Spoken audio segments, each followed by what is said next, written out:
All right, good morning. My name is Arisa. I'm still an alcoholic. Hi, Arisa. Like I said, good morning, Sunday morning. Those of us who are still here, we're doing sobriety the way we drank. I love it. And thank you again to those of you who have continued to ask questions. I'm going to do my best to cover everything. If I don't, please don't hesitate to reach out to me. I'm going to try and hit on the most, the things that came up the most often. Let me put it that way. And also, sounds like somebody's GPS is going. But I also want to make sure that I leave us with some of the things that I have done, practical things to actually get to the other side. You know, it's not just what do I have to forgive and why do I have to forgive, but how the heck do I forgive, right? And I'm going to start off by, I kept trying to get to this question. It came up from a few people. What about those people who we keep bumping into? Now, you can't get away from. Sometimes it's family. I've talked a little bit about my family, and for many, many years, I wasn't, there wasn't separation. There was a lot of togetherness in an interesting way.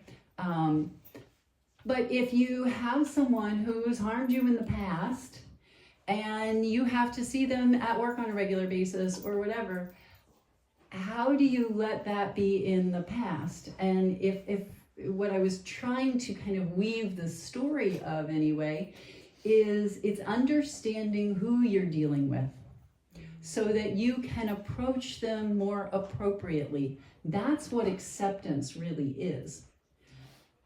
So what if every time you interact with them, that resentment comes back?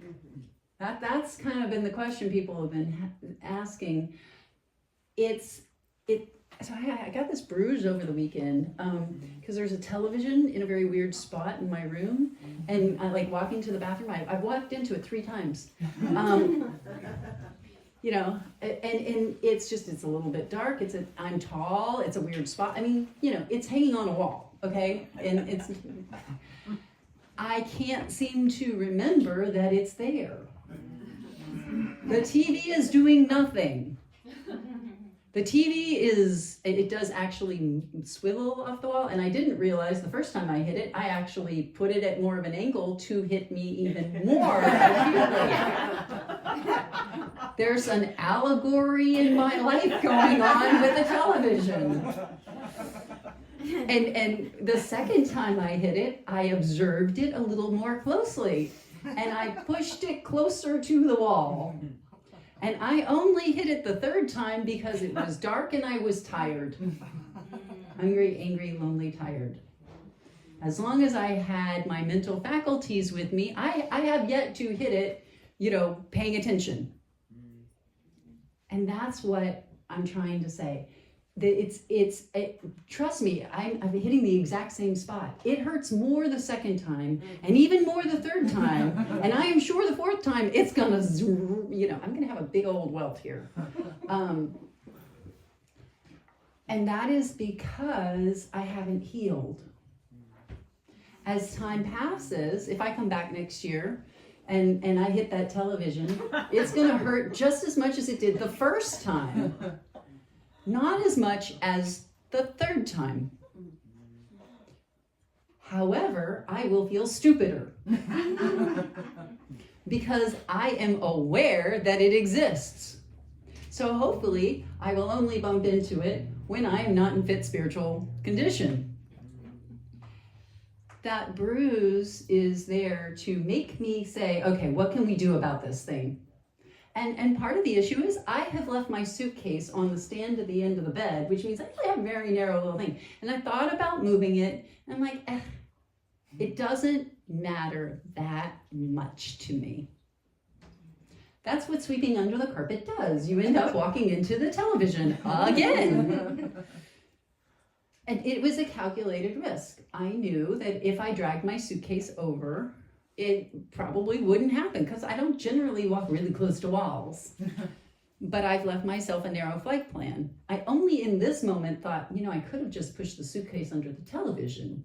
Never thought of that one until sitting here talking to you. And that's why we try to look and say, Another great song, things that make you go, Pause when agitated or doubtful. Ask for the intuitive thought or decision. So if I've got somebody who, like my sister, for example, is most likely going to be a problem no matter what happens, unless, she has some kind of an incredible spiritual awakening and, out-of-body experience or, I don't know. There's not a whole lot of chance that that's going to change. On the flip side, somebody asked me about my mother, because I told you a little bit about her death in the end, but I had a lot of good years with my mother because I learned to deal with her as a person I happened to meet as an adult. All the stuff from my childhood, I wasn't upset about anymore. We had decades that were good. They just weren't what I would consider a mother. And as long as I removed that label from her, those expectations from her, because she never wanted to be a mother, but she's not a completely horrible person. And I learned to have a relationship with my mother by doing things like calling her on the phone. I'll never forget, first time I called her, I'm newly married, very dedicated, okay, I need to figure out a new relationship with her that has some semblance of mother, God bless you, but doesn't have the emotional entanglement. So what does that look like? Hey Mom, how do you roast a chicken? I'd been a vegetarian and a vegan for most of my life, and now I'm married to a carnivore, and I had no idea. And there was no Google, right? So you look at, there are so many different, cookbooks and stuff, and we owned one, but I don't know if that's a good recipe or not. So I called my mother because she can make a chicken. She does a really good roast, or she did a really good roast chicken. So, and I asked her about some other things like that, things that could be absolutely neutral. There is, and I learned with both my mother and my father, I pick 5 topics. These are my go-to things that I'm going to talk about with them. For my dad, it's stamps, it's antique cars, it's what was it like when you were a child in Brazil? Tell me about, whatever. But there are things that have nothing to do with any emotional entanglements. My mother loved talking about her family history, growing up in Appalachia. She liked talking about those things. She loved bridge, she loved cheese and halva. And so I would, coming from New York, I'd go to Zabar's and I'd pick up halva and I'd pick up some cheese that she's never seen before. And those were the sort of things that we could talk about, we could do. I would send her pictures of, the dresses I wore that I thought she would like, because I met a bunch of people and I borrowed a lot of fun dresses over the years. And, and I let her be a part of my life on my terms. On my terms. I call that short, successful visits. Little bits of time, short conversations, 10 minutes as a rule. I would call my dad on my way to pick up my son. I knew exactly when I got to the Veterans Hospital, that was the time to call, because at max I would have 9-10 minutes. Right? It's perfect. I called him up, just thinking of you, about to pick Rafe up. As soon as we can't stay on the phone longer than that, and ask him a question or two, because I do care, but I don't want the garbage. And that's what I learned, is that I have to understand, who am I dealing with? And there are certain things, if I don't have a plan, they do. My father will always talk about how horrible my mother is, and how she ruined his life. My mother will talk about how horrible my father is and how he ruined her life. They will both talk about my brother and how horrible he is and how he's ruined everybody's lives. They will talk about politics. They will talk, and they don't agree. I mean, they're on opposite sides of the spectrum, and I don't want to talk about those things. And if I say to them, I don't want to talk about this, all that does is get everybody's fur up. Teaching them how to treat me is not about, here are the rules of engagement so that you can have a successful relationship with your daughter. No, because that's selfish and that's self-centered. That is about what I want out of this relationship. The best possible relationship with every single person is to do my best to see them. Who are they? And it's not about their needs being more important than mine, because this is someone I wanted to try to keep in my life. Therefore, it is in my best interest to see them as truly as possible. I often talk a lot about truth being, absolutely in you can't take it apart, whatever that word is. From open-mindedness. There's some beautiful trees out there. And if I was to draw a big triangle around that tree, just right outside there, and I put one person on each point of that triangle and asked you to take a picture, it would look like 3 different trees. I have a tree in my yard that got a lightning strike, and you can only see it from one side. And on that side, it looks like it might die at any moment. But on the other side, it looks healthy and great. So this idea that I know everything is absolute BS. If I really want to understand the tree, I also need to be able to see it from above, and not just 3 points, but 360, and not just 360 that way, but 360 this way. I need to be able to see the roots. I need to be able to understand what it feels like at this time of year for the sap to be draining out of it and the leaves changing. And then what does it feel like in the spring when the sap comes back and it buds? How do you get that level of understanding? You can't. I can know more, but I have to get humble enough to recognize that I don't know. There is more to everyone's story than I want to believe. I want to think I get it. And in reality, I do have a fairly high emotional, intelligence sort of thing. My husband I get him a lot more than he gets me. And that is a skill. And it can also be my Achilles heel. If I am not slowing down enough and making sure that I am not making assumptions without actually having a group conscience. They need to participate too. I know if you ever want to get my husband a gift, what you do is one of 2 things. You either find something on his shelf that he's forgotten he owns, or you give him an empty box that he will get annoyed by having to, and when he opens it up and he sees there's nothing in it, he'll get all happy because he wants nothing.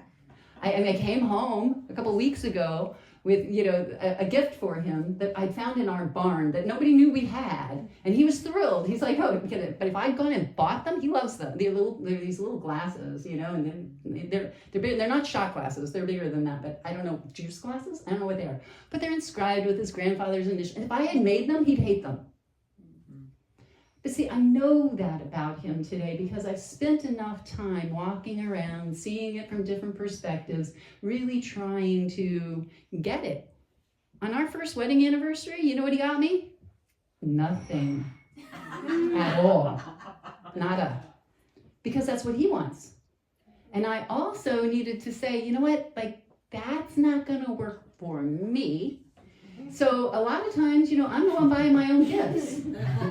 And that's okay today. It's a lot better than him getting frustrated that I don't like what he's gotten me, or him giving me nothing and me feeling forgotten. Because he would give me anything that I want, but he has no idea what it is that I would want. He just doesn't get it. And that's okay today. Because there's no assumption of malice. Now, when you have somebody who, does do malicious things, again, like I said, the first question is, don't take it personally. It has nothing to do with me. The fact that they've got that much ick inside of them, they're going to throw up on somebody, and I happen to be the one there. And if you're working with somebody who's that emotionally sick, you know, it's time to put on you know what the lobster bib, you know, you need what do they call the PPI? Is that what they called it in COVID, right? You know, the full whatever, yeah. So protective gear. Like you can't expect someone who's got a stomach virus to throw up not on you. It just doesn't work. You know, wet drunks in the rooms of Alcoholics Anonymous, when they throw up, they're not throwing up on you. You happen to be there when they throw up. That's all it is. And I had a sponsee take somebody home one day. The guy was projectile vomiting all over the car. It's like, what do you expect? He's a drunk. He's actually drinking in the meeting. I mean, that happens. It wasn't, I'm going to throw up. And he didn't even know her. If I could take that level of detachment into these other relationships, whether it be work or whatever, and understand he is drunk, I am making a calculated decision to let him get in my car. So if he throws up, you know, you should have the windows down already. I mean, you should have the barf bag there, right? I need to not fool myself about what it is I'm dealing with. When my husband and I got married, so his mother and my father are a lot alike in a lot of ways. His mother did eventually commit suicide. About 6 months before I met her, she dumped diesel fuel over her head and lit herself on fire. And she eventually was found stabbed to death in a wheat field. She also tried to stab herself to death in the middle of a cocktail party that she hosted for us. I mean, she's crazy, full on crazy, not alcoholic, just like my dad. Full on crazy, not alcoholic, just like my dad. And then we felt my dad showing up too, right? And the chances of this day going on without a hitch, slim to none. Absolutely, very, very, very, very, something's gotta happen. Let's get real. Plus all my father's sisters and brothers and everybody, you know, because I'm not saying they can't come. I'm just, whatever, everybody can come. And we discussed it. Because in my younger days in AA, I would not have wanted them there. I would have been so afraid of what was going to happen. And what would you think of me when something crazy really happened?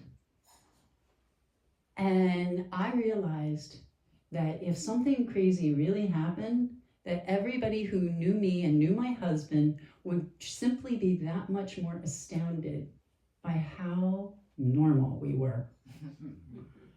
What they do has nothing to do with me. And that's how I was able to detach with love. And my brother showed up from Brazil the day before, and I mean, he created a little bit of drama, but it wasn't a big deal. The aunt, you know, went storming off. Okay, you know, like nobody expects her not to. It's fine. That's the detaching with love, keeping my eyes on my paper.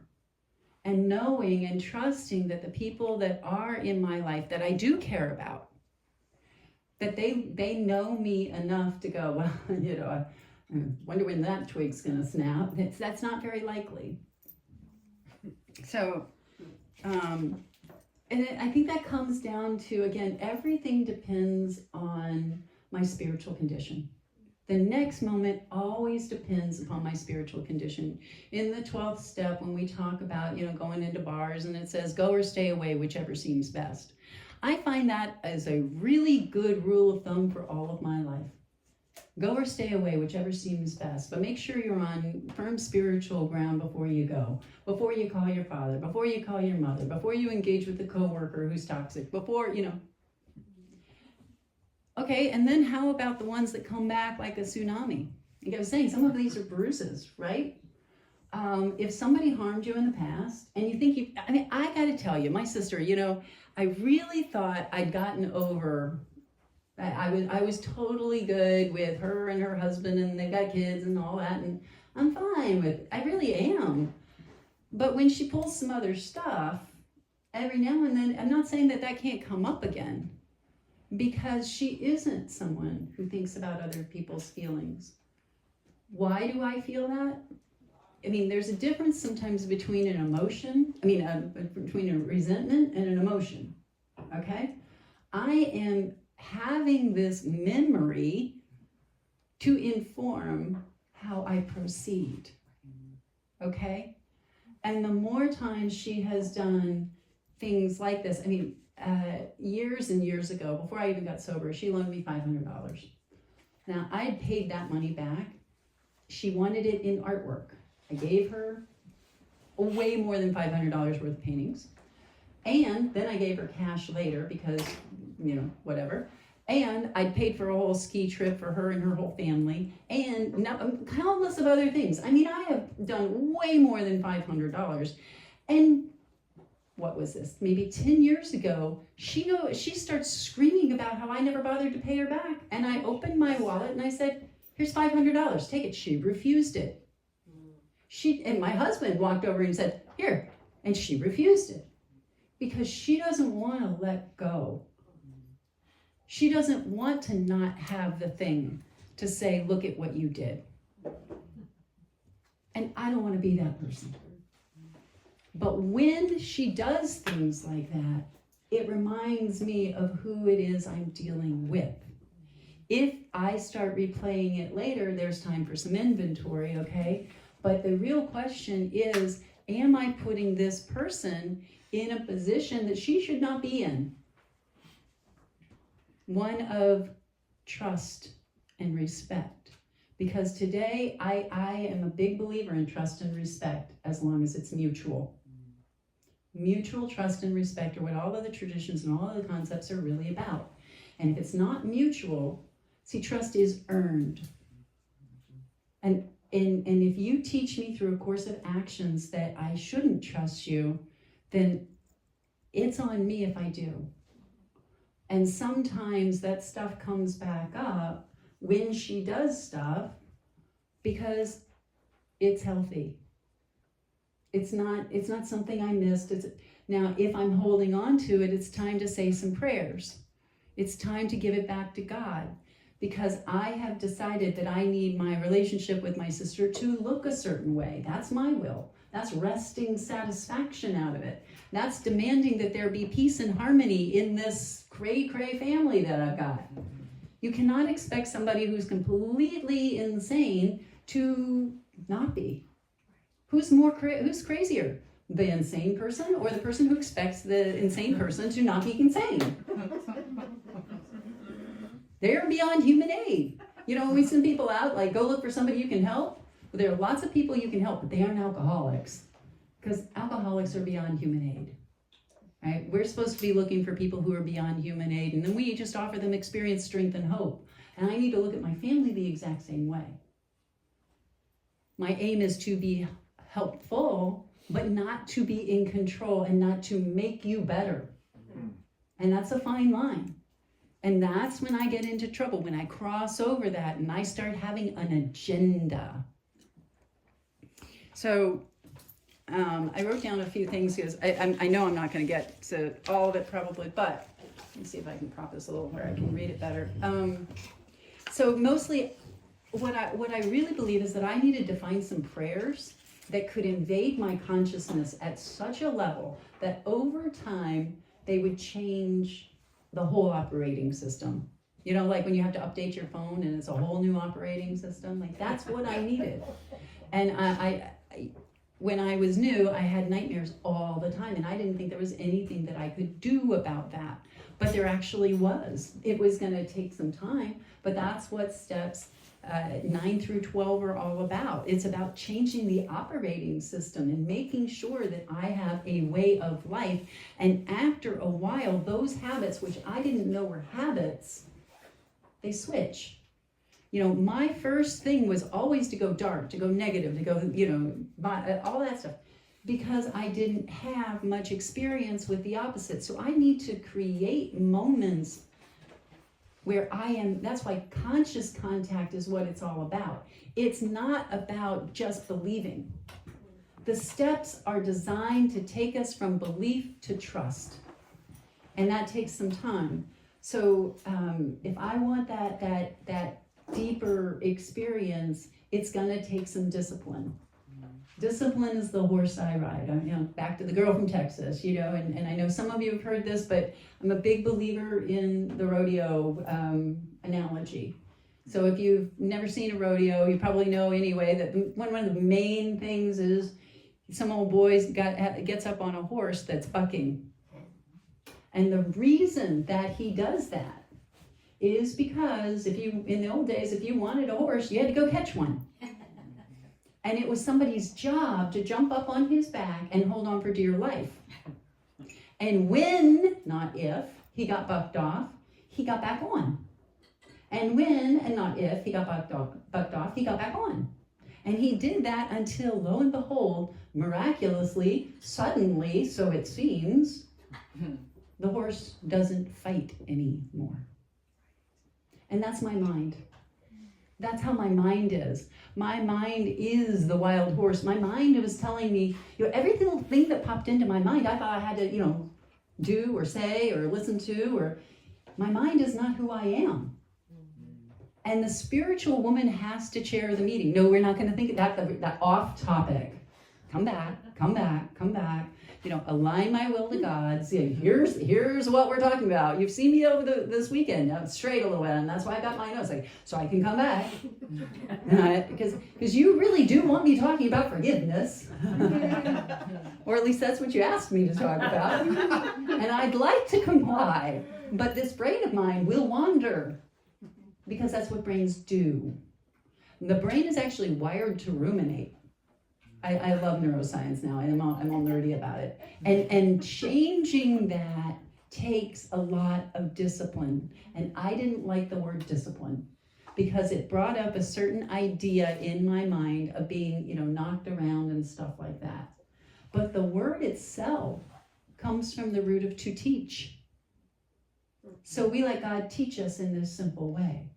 And, steps 10 and 11 are all about learning how to, oh, whoops, I'm thinking the wrong way. I'm back.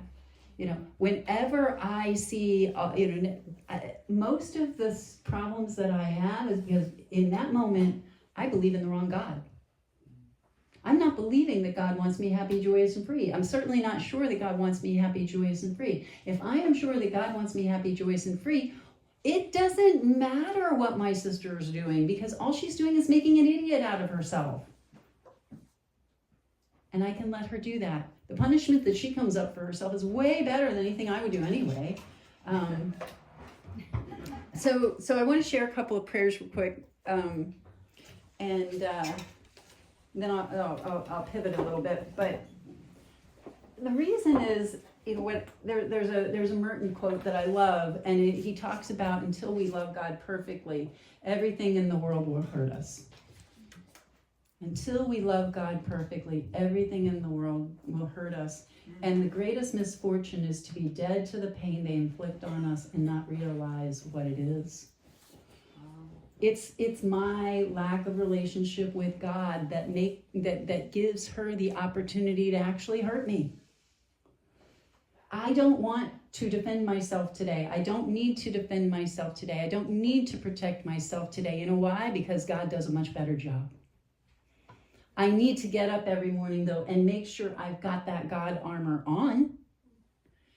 Did I do that? Am I walking with God? Am I stopping through the day and making sure that I have my hand in God's? Because my capacity to make peace with anybody else depends first and foremost on whether or not I have peace inside of me. And that's all about God. So here's one of the prayers I used for some of these challenging situations I have had in my life. May I learn to be someone in whose presence others are better able to recognize God's presence in their lives, so they too may know the freedom I have been graced with. How about this one? God, I'm not doing very well with this. I want to give it to you and find your solution. So I'm going to take my hands off so you can finally put yours on. I'd like to think of that as you're driving home from here. The analogy I have in my head is when I'm driving the car, I don't actually have a driver's license. Not spirit. I don't have a spiritual driver's license, and it's time to pull the car to the side of the road, get out, pop the trunk, hand God the keys, and go sit in the passenger seat. Because when I am driving, I have a tendency to drive into things like brick walls. I keep thinking it looks fine to me, and the next thing you know, I'm on the unpaved road, break an axle or whatever, right? It's because the truth is that if I really have confidence that God can convert any negative into a positive, then what could I not accept? Oops, God's calling. And that's okay, it's okay. I always think it's funny when it happens because, God's calling.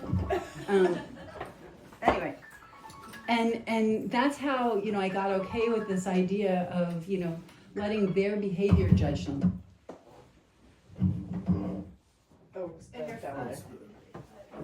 Oh, thank you. I don't want to step on that. That's not good. Thank you. No, thank you. Right. So it's my mindset that's going to dictate my actions. And that's why it first and foremost, my spirit has to be watching my mind. And that's, coming up with these prayers that really are getting honest. I like to talk to God like a newfound friend. I also practice what I call positive prayer, which is to thank God. I thank God, for, all of these things. I thank God for the ability to stay centered when I deal with my family. Because it's on offer. Am I willing to take it? Am I willing to let God empower me in such a way? That's a very big, important piece of it.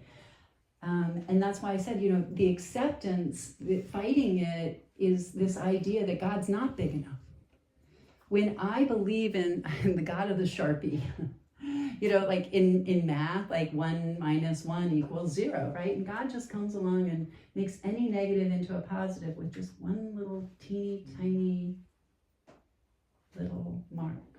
And all of a sudden it's 1 + 1. The other way I used to put it is the God of lemonade, right? Everybody gets lemons.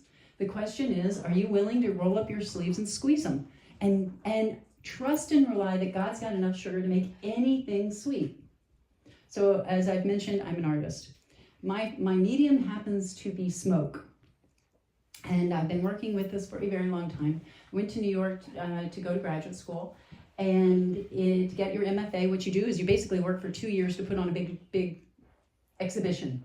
And so I had been working for almost 2 years on this exhibition. And I left town for the 4th of July. And somebody shot a bottle rocket through the window and the entire place burned up. Oh, gosh. Everything gone. Wiped out. Nothing left. All of my smoke paintings burned. There's a little irony in that. But it was in this old abbey up at City College, way up in Harlem. And the building itself was fine. The room was huge. There were about 20 of us in there. About 7 were supposed to graduate. And when I walked in the room, it was amazing. Because for a woman who works with fire, you could literally see where it had come in the window, how it had rushed up the walls, across the ceiling, around the room. The light fixtures, they were those old, tube lighting things with the crisscross, and they're dripping down like fingers. The clock looked like it was out of a Dali painting. It was unbelievable. It was gorgeous. It was actually gorgeous. You could tell how the water had even hit and washed some of it away, or the foam or whatever they used, to put it out. And it was like God tapping me on the shoulder and saying, okay, kid, that was your idea of smoke painting. Here's mine. And instead of feeling traumatized, instead of feeling like this happened to me, the reality is fires happen. They happen to a lot of people. And I didn't feel traumatized by it. I actually felt inspired by it. And I talked them into giving me a little room, which was the old teacher's lounge that nobody used. And because I was so excited to get back to work. My work got better. And all of those paintings had really been so much about my sister marrying my ex. And, like there was a lot of pain and ick in those paintings that I'm working through. And I'm a big believer in spiritual alchemy. How do you take a negative and turn it into a positive? And that's why I work with smoke, because it's all about embracing chaos and finding what's beautiful in it. And don't give up until you find that, okay, put your money where your mouth is. Can you put your money where your mouth is? And I did get somebody to switch with me. I got 1 extra month. So 4th of July, everything burned. August, I got a studio. I managed to put on the thesis show in October. Oh my gosh. And it was better than it would have been if the fire hadn't happened. Because God can turn anything to his purpose if I'm willing to squeeze those lemons and believe that God has enough. If I have to believe in that abundance, I have to let it inspire me instead of traumatize me, because I'm not a little kid. All that happened was a whole bunch of artwork got lost. I mean, yes, it was financially expensive, but in the long run, quite frankly, I mean, people pay a lot of money to make, to get somebody to zoom ahead, 10 years in your practice. That's honestly, at the end of the day, I didn't have the money to stay an extra semester. All the other people who were supposed to graduate stayed an extra semester. I didn't. And I'm grateful that I didn't, because the college didn't give us any money or any compensation at all. It's like, I got to figure this out. Okay, God, I can't do it. So you better come up with something. And God did, because I was willing. And every morning I went to a 6 a.m. meeting, and then I got on the train to go up to Harlem, and I worked all day, and I came, and I was exhausted. But it was one of the best, honest things that had happened to me. What did happen to me? Not the fire, the relationship with God, the opening up, the willingness to say, the most spiritual word I know, whatever. Okay, I don't believe that everything happens for a reason. I don't. I do. Well, the crumb that's on the table that wasn't cleaned up, I don't think it has a big cosmic message, except in the fact that you were too lazy to clean it up. It's so much more about what am I willing to do with it. Am I willing to be in full participation with my higher power? Remember the third step, to build with me? Not just put me where you want me, but also that group conscience. God's trying to say, hey, this is what's in your heart. Come on, come this way, come this way, come this way. So how in the world does it work for me to say, if she hadn't married him, my life would be better? When that's not true. How can I not forgive her? The truth is, I'm a better mother because my mother was a crappy mother. That's the reality. She showed me what not to do. The best teachers in the world are the ones who are going to show you what not to do. They are. You can learn a lot more from them. I learned more from my mistakes and falling down than when I got it right. I'm not thinking about how I got it right. I'm thinking about, crap, I need to clean that one up, right? And then I learned how to do better. The 10th step evolves from clean up on aisle 7 to that looks like it could fall. To why don't we, put the suitcase on the other side of the wall, or and I evolve along with it. That's why I don't need to make you into the villain anymore, because I'm not a victim. If I'm not a victim, then I don't need a villain. That's why I said there's a difference between victims and people who've been victimized. When you've been victimized, it's something that happened to you, and that can be somebody stole your wallet. I mean, I got pickpocketed on the bus. I felt so stupid. Anyway, at Lincoln Center, and back in those days, they made us use our social security number for our student ID. Oh. And I couldn't get back on the bus because I didn't have my Metro card, and so I had to walk to the police station. By the time I filed the report, they had already run off to the races, and it went on for years because they had my social security number, right? That stuff's gonna happen. There was nothing, somebody was gonna get robbed that day. It wasn't why me. It's honestly probably why me is because they saw me put my wallet in the stupid pocket that was not under my arm. They were just waiting for somebody to make a mistake, and I made one. That's the only reason. It wasn't personal. And that's their inventory. My inventory was getting a regular credit check and, and doing what I could to put a stop to it, right? That's mine. So that's what I meant from the difference between, mindset and action. There are actions that need to be taken so that I create a mindset. So I create new habits. If it's my habit to blame you, it's going to be that much easier. If I stop as soon as I catch myself blaming you, and I pivot and I turn, and I do that enough, it becomes easier and easier over time. But that's why I'm saying it's got to be a discipline.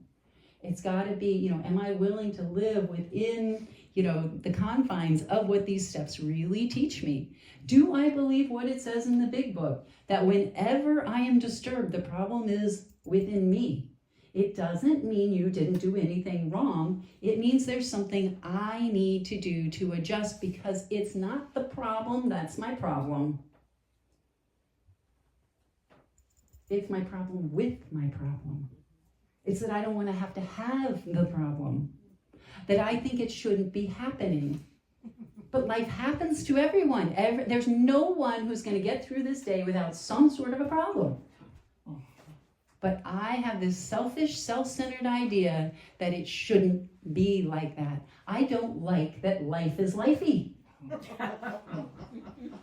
I want you to smooth the road for me instead of learn to dealing with the road. And that's selfish and self-seeking.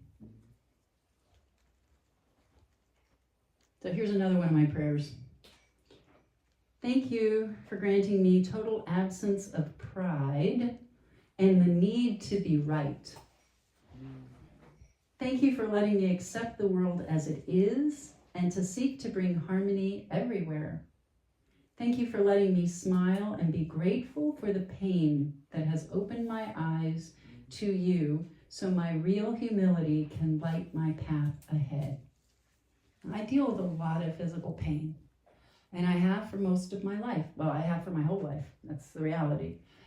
My first back surgery, I was still in my 20s, okay? And lots of other stuff in between. And the truth is, I feel sorry for people who don't have chronic pain.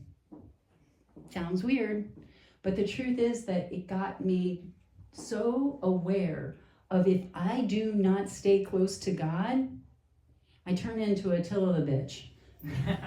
Nobody wants to be around me, especially me. I do not like who I am. I get so restless, irritable, and discontented so easily that I am going to go so far out of my way.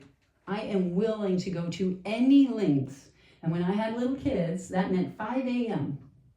And I did not want to wake up at 5 a.m. I did not naturally wake up at 5 a.m. I do now, but that's because it became a habit. But it was the only time that I knew my children would be asleep. By 6 a.m., all bets are off. And I couldn't predict what the day was going to hold. I had kids who were sick, and there were all kinds of weird stuff happening all the time. And I had to make sure that there was time every single day. I had to be willing to be inconvenienced to make God that big a priority. That if I didn't spend enough time with God, I would start to believe that God didn't love me, that God didn't care.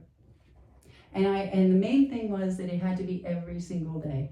And I've sponsored people who are like, great yogis. And when I say great yogis, I mean they go all over the world like teaching this, and they can meditate for like hours, but not every day. And one of the suggestions I give to them is, how about you do no more than 2 minutes, but for 365 days in a row? And that was my first goal. It was like, okay, I am going to do just, I'm going to figure out the actual down and dirty, what needs to be said and done, and I'm not going to miss that. Anything else is optional. You can do the 4 hours if you want, But your morning, evening routine, see if you can't get it down to something you have no reason to rationalize skipping, so that it becomes a way of life. This is not meant to be a hurdle we jump over all the time. We don't like to do the nightly review for a lot of reasons, mostly that we don't feel good at the end of it. But that's why I said, for me, that nightly review is like tucking in my child, where I get to talk to God like I just said in one of these prayers. God, I'm really struggling with my bitch of a sister. Like that's what I need to be going to God with. That's the newfound friend, the term that it has in the big book. How about I come that close to God at night? And by the way, when we retire, that means when we stop working. It doesn't mean it has to be when you're doing the head bob and you're about to pass out. It can be earlier, which is another thing I learned, because I had these little kids and I was falling asleep all over the place. And then there's this whole idea of I can't remember to stop through the day. And so my sponsor gave me this really deep insight. She said, pray to be reminded to pray. And then I also learned how to use what I call touchstones. A touchstone, the word comes from when back in the day when we used a lot of coins, people would put a pebble in their pocket or their coin purse or whatever, and when they paid for something, they would touch this stone, and it would remind them of God. Did you guys hear the bells ring this morning? Those bells were calling to prayer. That's why church bells peal. They when they rang on the hour and stuff, yeah, they tell the hour, but really they were meant to call people to awareness. How do I wake up? Where is God in my life? Can I look for God's fingerprints today? Am I willing to be inconvenienced enough to take a moment? So some of my favorite ones are when my shoes come untied, I have to reach down to the ground anyway, so I can take a half a second and say, thanks, God. Or when I drop something, which I do a lot. Bending over is difficult for me these days, so it's a really good time for me to say, okay, God, hey, I'm glad I can still bend, I'm not a Gumby anymore, but I can still bend a little bit. And even things that irritated me can become things that are touchstones. So one of the guys that stalked me back in the day, he drove a 1960s VW Bug, yellow, bright yellow. This was before the new ones, so we're talking the classic ones. And when I got sober, every time I saw one, I kind of, like, my blood would run cold. So instead, every time I saw one, I was like, oh, there goes my reminder to think about God. And I had a sponsor who hated the Patriots. I know that's sacrilege, but anyway, she hated the Patriots. And I said, and they were winning like crazy. It was the Tom Brady years, whatever. And I said, great, every time you hear somebody mention them, that's your moment to think about God. And she called me a month or so later. She's like, oh my God, I totally love the Patriots now because I'm thinking about God all the time. So, when I was a kid, find a penny, pick it up, and we'd stick the penny in your shoe and then it bugged you all day. Yeah, that sort of thing. I don't know if you know, like I picked jewelry. Like yesterday I was wearing little prayer beads, and when I often will count on them, or the links on the chains, and each little link is a different person I'm praying for. And it gives me those moments, especially when I'm on the phone with customer service and things like that, or waiting in the doctor's office and they're an hour late, and this one's an infinity to remind me, like, that's where God's love ends is infinity. It doesn't. Right? And so I have these things that I care about. That's why people wear crosses, or the circle and the triangle, or the Jewish, whatever, and the hams, all these different things. They're meant to be touchstones, to wake us up, to bring me back. What can I do to be here now? To remember, like, oh, wait, wrong God. This is the God I choose to believe in. I have to feed that. What is the God I choose today? Because it is a decision. And I get to decide. I don't have to have my sister's God anymore. And that's, like I said, that's what I can accept anything when I know that God is big enough to turn anything to his purpose.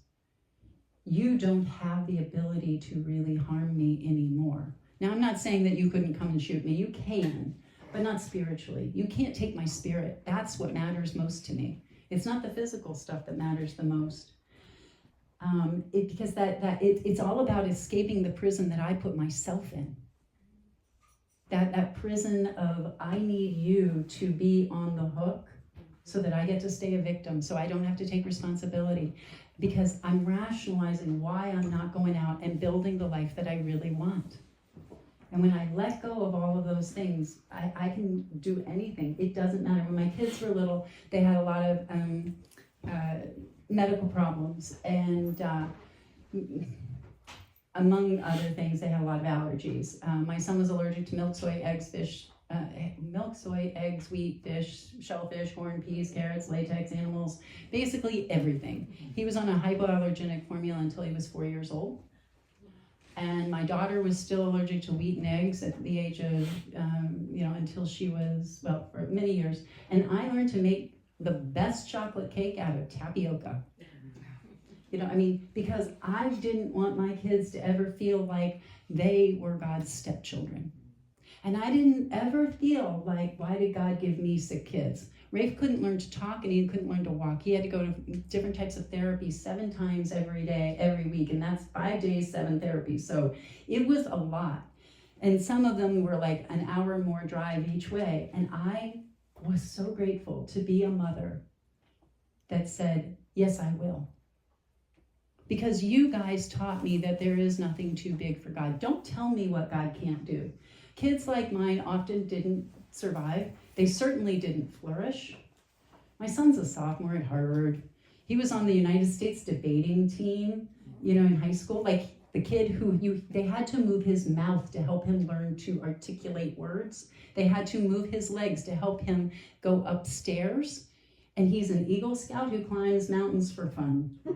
And he skis. And you guys taught me that miracles, they're all around me. They're all around me. But if I think it's impossible, it absolutely is. The difficult we do here every day. The impossible, it takes a little while. Like that song says, it does.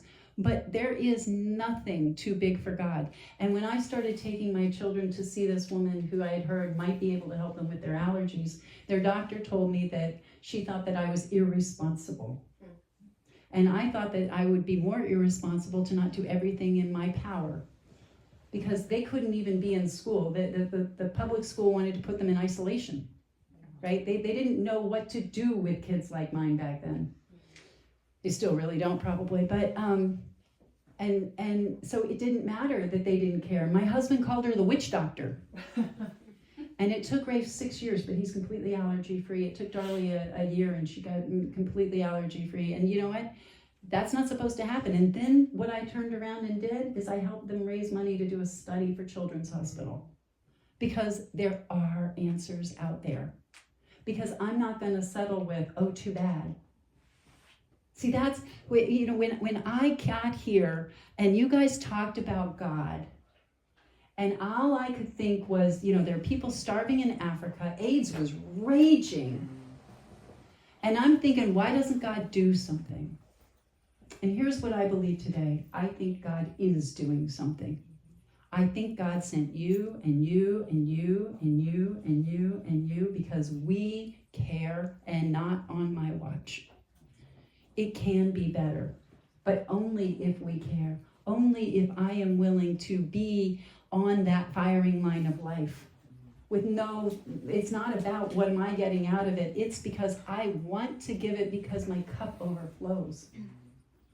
That's what real abundance is. When you've been blessed so much, how can you not want to give it to somebody else? When you walked in the rooms, remember how you were like, everybody needs to know about this, like you just discovered gold. Yeah, nobody identifies with that one. How do I keep that kind of enthusiasm in my heart? That's the deal. Who's not in the rooms? What does need to be done? How can I best serve thee? Thy will not mine be done. That's my 10th step mantra. How can I best serve thee? There are lots of things I can do to serve, but there's only one thing in any given moment that I can do to best serve. And that's discernment. That's why my sister can't push my buttons anymore, because all I have to do is go, where's God in this? Is this where God wants me? Yes or no?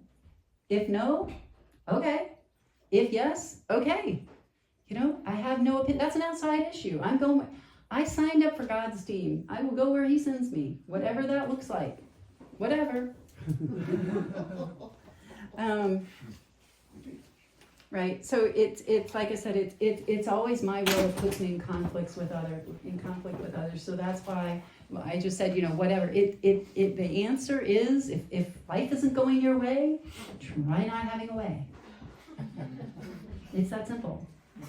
I have this idea that I know what it's supposed to look like. And thank God I didn't get what I wanted. Because I would have stayed in that 8.5 by 11 room, not married, no kids, working a terrible job. Just, all I ever wanted was to be able to paint and not be around my family. That was all I wanted. Sorry, you didn't get what you wanted. We like to say that alcoholics don't like change. BS. I bet you if you won the lottery today, you wouldn't send it back. I won the lottery. I'm happy with the change. We just want to control the change we get. We want to dictate. I don't want to follow the dictates of a higher power. I want to say this is the way it should be. I only want blue. The red ones can go in the trash. I mean, whatever. It's not getting to that place where I don't even know what's best for me. And if I don't know what's best for me, how the heck can I ever delude myself to think that I know what's best for you? I don't. One of my favorite stories about that is somebody called me up and she had 2 offers for law school. And one was in her town where we were living, in Boston, and one was in New York City. And she said, "Where do you think I should go?" Now, anybody who knows me would know my answer is obvious. I went to graduate school in New York. Who wouldn't want to go to graduate school in New York? I mean, that's everybody should go to graduate school in New York. It's amazing to go to graduate school in New York. That's my opinion. But I am not her. I don't have family in Boston. There were lots of what I did tell her was how I made my decision to go to graduate school in New York. And she chose Boston, which I knew really probably was where she should go, but I did not tell her that. It was none of my business. It was more about her finding, how do I get to that inner compass? How do I learn to discern? How to, even when somebody else is telling me you should go to New York or you should stay, and her, beau at the time was like, I'll go wherever. So that wasn't helpful to her, And when everybody's making it that hard, we tend to want other people to make our decisions for us because then we get to blame them. And that's why I won't do it. Because if I tell you this, you're going to be mad at me no matter what. If, you're going to find some reason. So I just need to stay out of it. It's none of my business what you do. It is my business to give you my experience, strength, and hope to help you see how I found peace with what happened in my life. That's what sponsorship is, in my opinion. Okay, so here's an experiment for you to do. This is a practical little thing.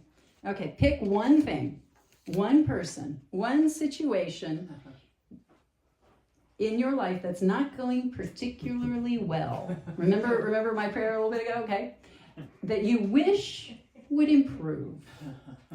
And then I want you to consider with inventory and prayer and realize that it's actually impossible for it to remain the same, to remain inharmonious, to remain negative when you actually find the truth about it, right?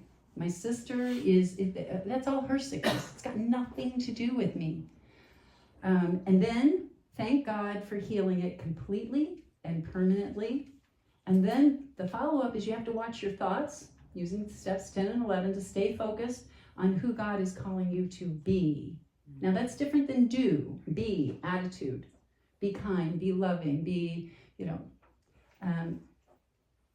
and then the last piece of that is practice seeing what they're doing right.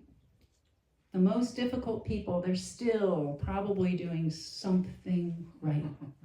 My mother-in-law who, poured diesel fuel over her head and eventually stabbed herself and all this, she also did a lot right.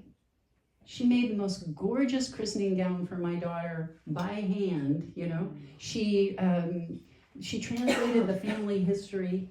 She made a cookbook of all of it. She did all of these things to leave, good, positive things behind her. She was also, David had to chase her around the world. She was, she had multiple personality disorder and all kinds of stuff. She was crazy, okay? And when she was okay, she was beautiful. And the skirt I wore yesterday was hers, And when she died, David said, now I just get to remember the good things. And that's with my mom too. Like the end of her life was messy, but nobody can take away those 20 plus years that I had with her of building a relationship. Not even my mom. And that's why I told you, I woke up one day and I was like, oh my God, she probably had, the cancer probably got in her frontal lobe because she was awful. And here's the other thing. My sisters were awful through all of this. And the reality is, I wouldn't have wanted to take care of my mother at the end of her life. She died on my older sister's birthday. When my godmother, who lived across the street from her, when she died, I adored her. And I went down to see her. And when I go to see somebody, it's generally bad. My mother was like, she died about a week after I went and saw her, and 2 days after my birthday. And my mother said, Bunny would never have died on your birthday. She would never do that to you. But my mother died on my sister's birthday. And my sister will never get to not know that. And my mother was, like I said, she was just, she changed her will. She disinherited people. She didn't want my brother to know she was dying. She was just spewing venom. And it was my two sisters that were there. I couldn't be there. I had Charlie dying in Boston. And I had done everything I could up until that point. I'm the one that set up hospice for her and all of those stuff, and then one day things changed and she didn't want me involved and she didn't want me to know anything. And my sisters didn't either. And I stepped away. But is it really that surprising how they acted when she died? Is it really that surprising that afterwards, money went missing and other things? Because aren't they doing the same thing that I did when I lost my home? I stole the diamond earrings, the diamond rhinestone earrings. Aren't they doing the same thing? Would I trade places with them? That doesn't mean I'm pretending nothing happened. It means I know that hurt people hurt people. I know that anybody who is having to deal with my mother would not get a scan. She wouldn't do, and nobody knew what was going on. And if it took me that long to figure out, I'm sure it took them just as long. Maybe if they ever got it, I don't know. That's compassion. That's what we're trying to cultivate. Is it possible that maybe they aren't just villains? They aren't. My sister's not a super villain. She's not that cool. She needs to believe that I wasn't involved with her husband. She needs to, because it's too painful any other way. She needs to believe that I am the problem who's always been stepping on her toes, because it's too painful for her to look. She doesn't have what we have to deal with this. At the end of my mother's life, she didn't have the ability to do anything else. In those years in between, she went to a couple of Al-Anon meetings. When I turned 20, she made me a circle and triangle necklace, not this one, but I designed it, and it's a circle with a triangle that overlays, so it's like on the down low, so people don't notice it as much. And she wanted to do something for my AA anniversary. She had moments where she could see me and love me and notice me, but she never understood me. But that was only because I showed up saying, so how do you make a roast chicken? And I never expected her to get me. We are like so different. All I ever wanted was to feel like she respected me. And I don't know if she did or not, but what I did get to is I respected me. And when I respect me, things can get better. And I showed up, I took my kids to know the best of her. They all learned to play bridge because mom loves bridge and all kinds of other things like that. And we are a bridge playing family because of my mother. She did give good things in our lives, and it was a mess at the end. And it hurt like hell, and I never want to be that kind of a person, and certainly not that kind of a mother. And my mother only came to see me 5 times in all the years since I left Texas. 1 time she paid for her own ticket. All the other ones, it was, us saying, would you please, and I'm saying 5, it might not have been. She came for Grandparents' Day once, and she didn't know what to do with my daughter. She's like, like I said, she said, we don't play. She had no idea. So, but that doesn't mean that I want my children to think that my mother and my father are villains. They aren't. They aren't. They did some terrible things, but that's on their conscience. That's on their ledger. And that I've let it be converted is why I have this beautiful life that I have today. Because when you've been this far down, just being at 0, you know how precious life is. Watching the sun on the mountain this morning. I mean, that's, what is better? When people come in and they're all happy, joyous, and free, and we go, they're just on a pink cloud. Let's stop that. Pink clouds are real. They happen every morning and every night.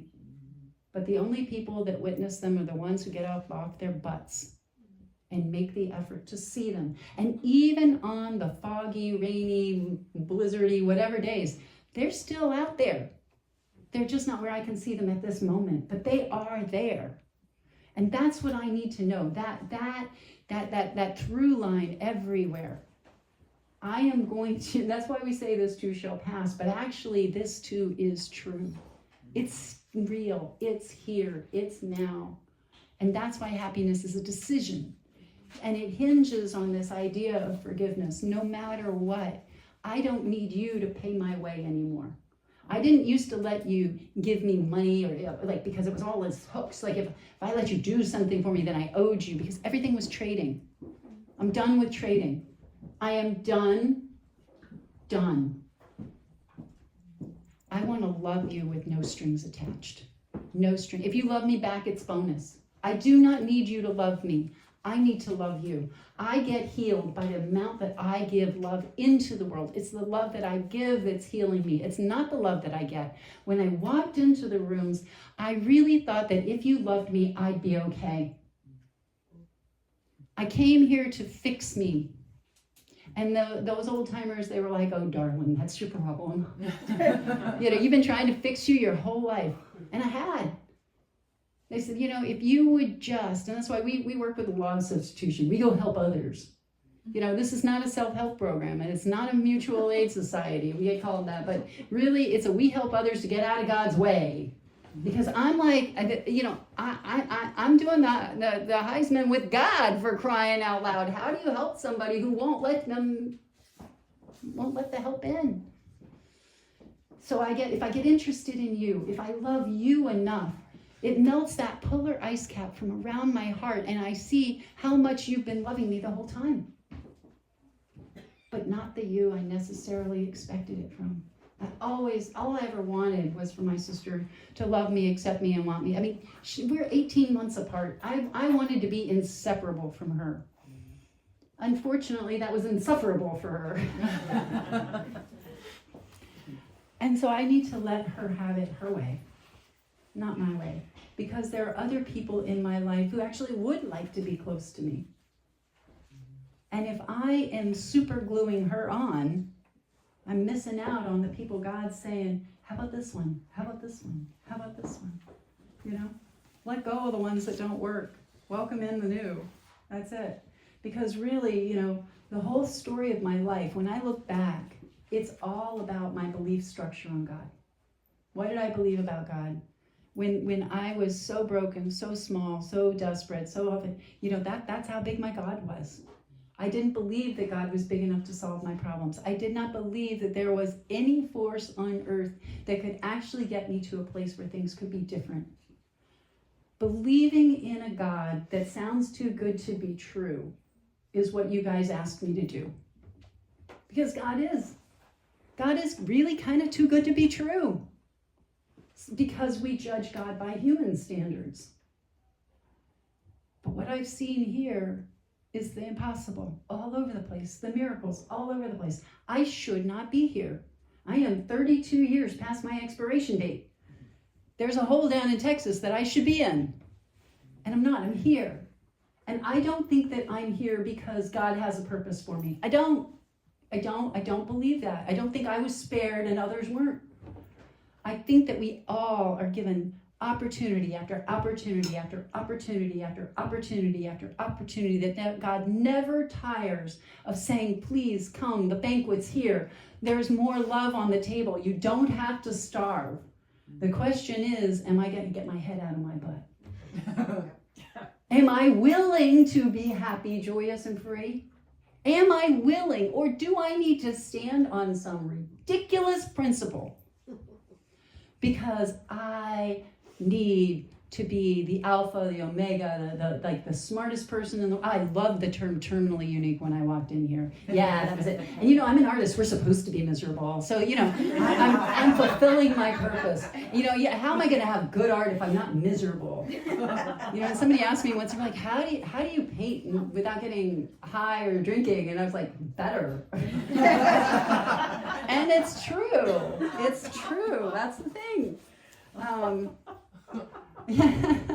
So, what I'm really saying is I needed to learn to pray as if everything in my life depends on God. But then I need to do the work that follows it up, right? Because if I don't give it all to God, and then I have to believe that, if I'm not willing to roll up my sleeves and scrub the floors and do whatever, I want I'm going to do everything that's in that big book. But that's all I have to do. And I can expect God to do everything else. I will do what these steps say. I will do what this book asks. And God, you got to fill in everything else because it's beyond my ability. This I cannot do. It's not that I won't. There's will not and cannot. Am I willing to go to any lengths, not any lengths that I agree with? Just for today, just for this moment? That means don't flip them off on your drive home. That's hard. What an order. I can't go. It's the little stuff. It's the little stuff. It's death by 1,000 rabbit kicks sometimes, Kind and loving towards all. How the people, like when I started this path, it was like, I was not a jerk today. Woohoo me. And then it was kind and loving to those who deserved it. But kind and loving towards all? Really? Yeah, because that's my freedom. I can't be kind and loving towards all if I need you to be the villain. If I need you on the hook, I can't be kind and loving towards all. And I will suffer. It's me I do harm to. It's me I limit. If I am not willing to be kind and loving towards all, especially the people that are irritating to me, I'll never get the pearls. Bring on the irritation. I'm going to learn something, and I'm going to have something beautiful on the other side of it. So I don't need to be afraid of what's going to happen if my sister shows up. I just don't. My sister comes to Boston often. She just never calls me. I don't need to be. If she does, do I need to worry about it? I don't. I need to stay in this day. If she does, we'll deal with it then. And probably we'll meet in a neutral location. Because I'm not stupid. I'm not stupid. I'm going to let the past inform. I'm going to forgive and not forget. I'm not going to pretend that she is the sister I always wished I had anymore. She is who she is. Maybe one day she will come saying, I'm here to make amends, but I'm not holding my breath. I do not need that from her. You know why? Because my life is full. Because I stopped waiting. And I got busy building the life that God has been saying, it's over here. this way, And when I do that, see, Avoid then the deliberate manufacture of misery is what our book talks about. But when, not if, problems come, I'm supposed to cheerfully, that's hard, let God demonstrate his omnipotence through me. And when I do that, I get to capitalize on these problems. I get the dividends, like I put money in, Berkshire Hathaway or something. And, like if I put money in Berkshire Hathaway back in, 1993, if I put $100 in, I hate to think how much money I'd have today. I mean, a lot. They've done really, really well. A small little investment can actually pay off over time. And all I ever ask anyone is to make little changes. When we try to change, I'm going to change 90 degrees, straight to here. You take a branch out off a tree and you decide that you bend it like this, you know what happens? It breaks. But if you take it just 1 degree at a time, and then 1 degree at a time, and then 1 degree at a time, you can turn it into a circle. But it takes time. And one of my favorite analogies is if we were to sail from London to Boston, and you set your course. See, this is what we're supposed to do in the morning, right? Set your aim and intent, vision and intent. And if I'm leaving the harbor in London and I'm going to come to Boston, I set the course. I have to expect that wind and weather and current and all of those things will blow me off course. Every sailor knows that. And they will be checking on a regular basis and making course corrections and coming back and coming back and coming back. And that's the 10th step. That is the 10th step all through the day. Am I still on course? Rerouting. Oh, come back. This is the God I choose to believe in. This is where we're going. We're talking about love here. Right? Come back. Now, if I deviate by just 1 degree, I asked ChatGPT this. If I deviate by 1 degree, I end up in New Hampshire. Okay, that's just 1 degree different. That little bitty mistake can make a huge difference. And if it's to the south, I'm in Plymouth, evidently. But and then I asked ChatGPT, okay, so if I just, with wind and weather and, made no course corrections, here's the plan, London to Boston, and I make no course corrections based on, average whatever, currents and wind and whatnot, where I end up? Nova Scotia. Nova Scotia. That's why the 10th step is so important. It is so important that, I want to let my brain just run. I need to put the saddle on the horse, not just the saddle, but also the bit in the teeth. We say that in the 9th step, right? I also need blinders, so I'm not watching what you're doing over there. I need the whole setup, man. If I'm going to stay on course, and when you're running a race like that, everybody knows you want to be on the inner rail if you can, because then it's shorter and you do better. So, how am I doing? It's not good or bad. It's how's it working for you? If it's working, God bless you, go in peace. My sister doesn't seem to see any need to change how she's running her life. So why do I care? I'm not in the group conscience. I don't get a vote. Does she need to be happy? Some people are much happier miserable. I remember being happy or miserable. I couldn't be happy unless I was really, really tragically miserable.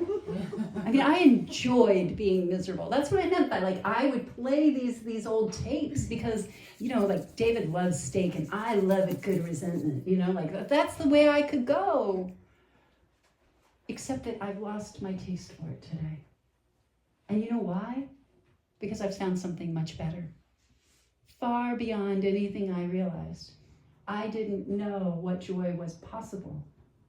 And I know that the God of my understanding today is not going to rest until I get to go to happy, joyous, and free. I am sure God wants me happy, joyous, and free. 1 moment at a time. Not every moment, but every moment that I don't, it's the opportunity to come back. Come back. And you know what?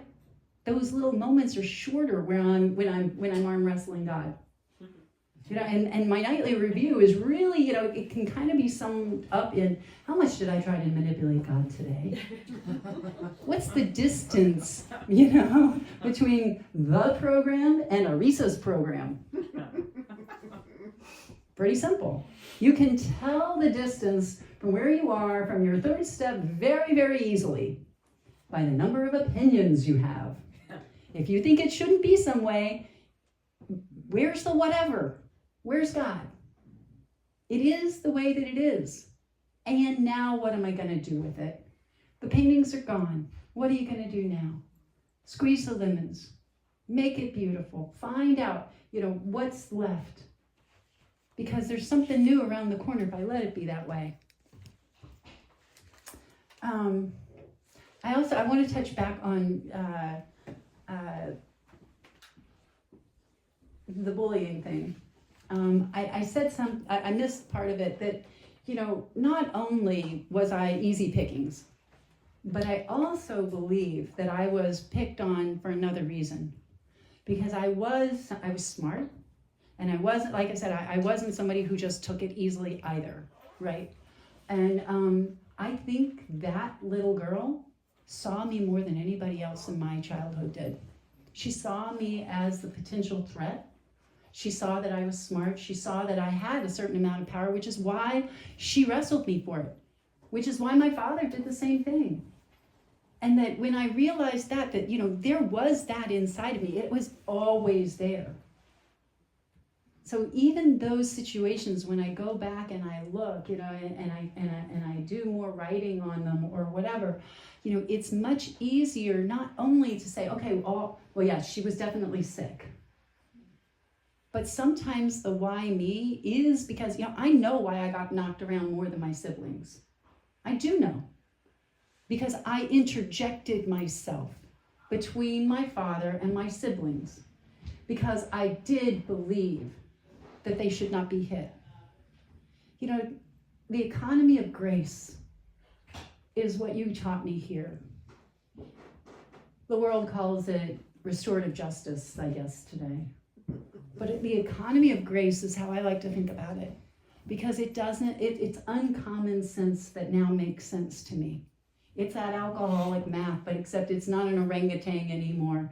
It's a beautiful life. You don't have to have everything go right to have a beautiful life. In fact, sometimes it's the really, really crappy things that help you go, you know what? I'm done with this crap. And that's the story I told you. There was a day when I'd been punched and beaten enough at school where I was like, I'm done with this because there is something more in me. And that's, what I like to call spiritual alchemy. The alchemists were trying to turn lead into gold. And in Alcoholics Anonymous, we turn the worst things of life into the greatest blessings, right? We turn crap into gold every day. And when the pressure gets really, really high, that's how diamonds are made.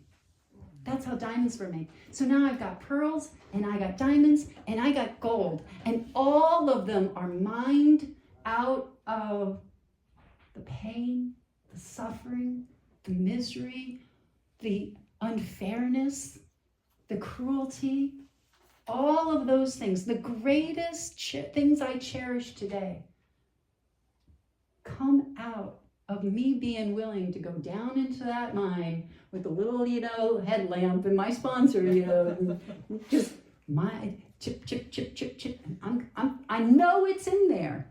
I know it's in there.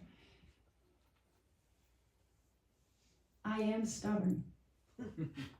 I am really stubborn. That's why I didn't back down from my father or from those bullies or all that stuff. And it's one of the things that got me really hurt. And it's also the thing that's given me the best.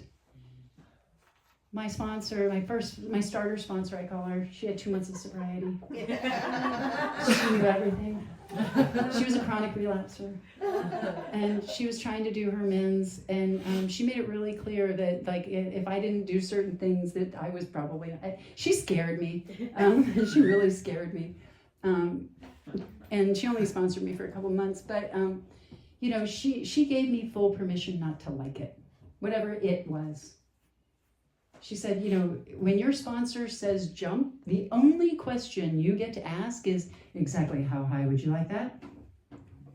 So my first job was washing ashtrays, and I didn't smoke.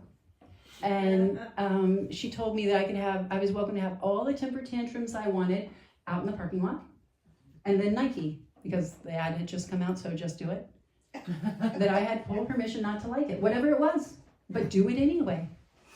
And that's what's being asked of me. I don't have to like it. I have to be willing to go to any lengths, not any lengths that I agree with.